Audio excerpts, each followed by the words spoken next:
Salut les polyglottes! Aujourd'hui, je vais vous parler de nombreuses ressemblances qui existent entre le français et l'italien.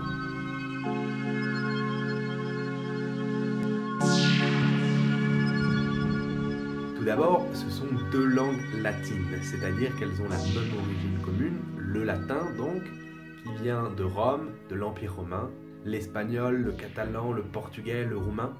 Toutes ces langues qui sont dans la même famille, des langues indo-européennes, ont énormément de choses en commun. Je vais commencer par montrer les principales ressemblances. D'abord, le vocabulaire.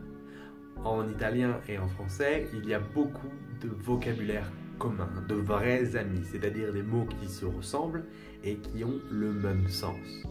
Par exemple, mangiare, manger, giornale, le journal, identique, facile, facile. Vous avez donc des mots qui sont instantanément compréhensibles, surtout quand on les lit, et ensuite vous avez aussi d'autres mots qui sont peut-être plus compliqués à reconnaître en français, mais qui ont quand même une origine commune évidente. Je pense par exemple à la pasticceria, qui est la pâtisserie. Vous avez aussi il naso, le nez. Et enfin, peut-être moins évident, il labbro, la lèvre. Ces mots se comprennent relativement facilement, ils ont une origine commune, ils viennent du latin et donc sont plus faciles à deviner et à mémoriser. Ils fonctionnent aussi dans une phrase. Par exemple, mi prepari un caffè. C'est assez évident, ça veut dire tu me prépares un café.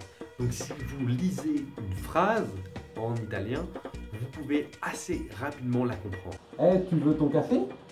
Non mais j'ai dit ça pour l'exemple, j'en veux pas de ton café pourri. Ouais, c'est bon, j'avais pas compris moi ton histoire aussi. Donc pour le vocabulaire, il y a beaucoup de choses en commun. En ce qui concerne la grammaire et la conjugaison, c'est aussi très impressionnant.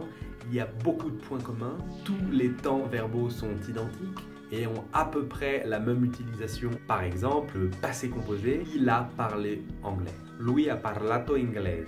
Dans les deux langues, le temps a la même fonction pour définir quelque chose, une action simple dans le passé. Ça fonctionne pour les temps dans la majorité des situations, vous n'avez pas de différence. Ce qui est quand même relativement simple par rapport à l'anglais où les temps au passé sont très différents. La prononciation, l'accentuation, ça peut être un problème en italien. Mais je parlerai plus en détail de la prononciation dans une autre vidéo. Je vous souhaite une excellente journée et je vous dis à demain. Ciao!